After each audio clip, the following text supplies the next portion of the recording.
Hello everyone, welcome to NEET made easy. आज हम शुरू करने जा रहे हैं part 2 of the ultra pro max revision of chapter biological classification.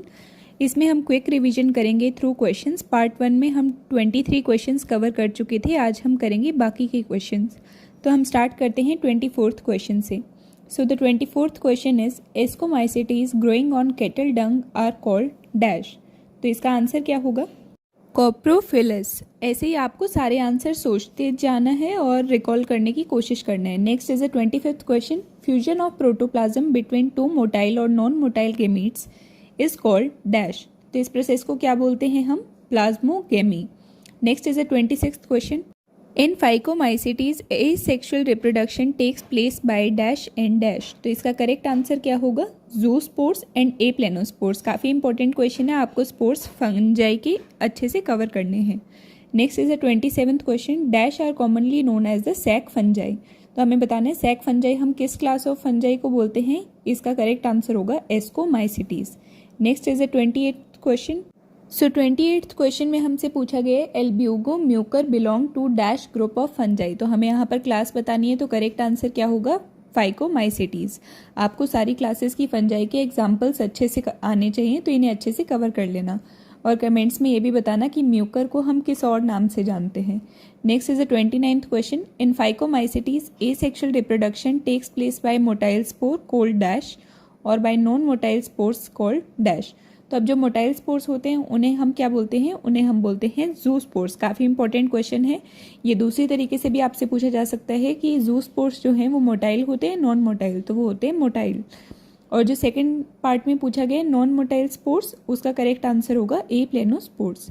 Next is the 30th question, asexual spores called dash are produced in the ascomycetes. तो यहाँ पर हमें एसेक्सुअल स्पोर्स का नाम बताना है, जो कि क्या होगा? Conidia. Next is the 31 question, neurospora and claviceps belong to dash. तो कौन सी ग्रुप ऑफ फंजाई से बिलोंग करते हैं ये बिलोंग करते हैं एस्कोमाइसिटीज से, जिसे हम सैक फंजाई के नाम से भी जानते हैं। Next is the 32 question, in dash asexual spores are generally not found but vegetative reproduction by fragmentation is common. तो ये किस क्लास की बात हो रही है? यहाँ बात हो रही है बेसिडियोमाइसिटीज की।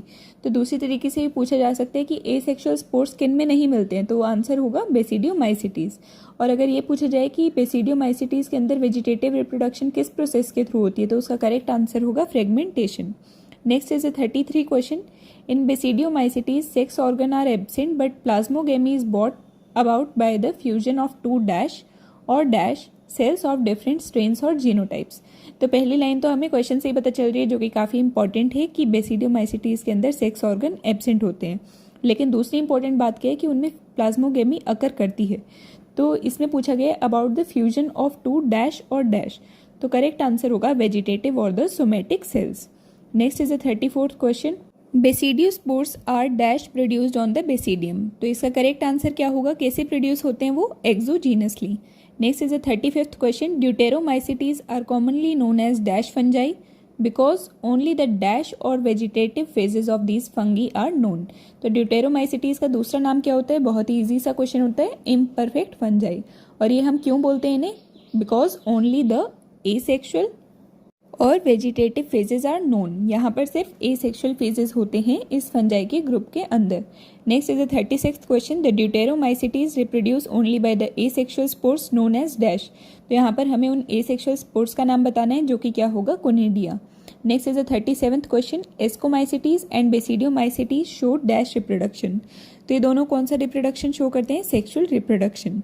Next is the 38th question, bladderwort and Venus fly trap are the examples of dash plants and cuscuta is example of dash. तो जो ब्लैडरवर्ट है और वीनस फ्लाई ट्रैप है, these are the insectivorous plants and cuscuta is a parasite. Next is the 39th question, the dash are non cellular organisms that are characterised by having an inert crystalline structure outside the living cell. तो यहाँ पर किसकी बात हो रही है? यहाँ पर बात हो रही है वायरसेस की। ये आपको याद रखना है कि नॉन सेलुलर होते हैं और इनका इनर्ट क्रिस्टलाइन स्ट्रक्चर होता है किसी लिविंग सेल के बाहर। Next is the 40th question, the name dash that means venom or poisonous fluid was given by Pasteur dash showed that viruses could be crystallized and crystals consist largely of proteins। तो किसने दिया था ये नाम, किस चीज़ के नाम की बात हो रही है जिसे हम वेनम और पॉइजनस फ्लूइड के नाम से जानते हैं, that is virus.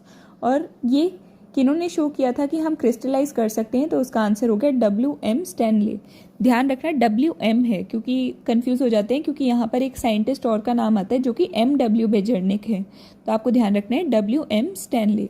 Next is a 41 question, viruses are dash parasites. कौन से पैरासाइट्स होते हैं? Obligate parasites. Next is a 42 question, in general viruses that infect plant cells have dash stranded and viruses that infect animals have either single और double stranded dash और double stranded dash. तो यहाँ पर हमें DNA बताना है एक तरीके से।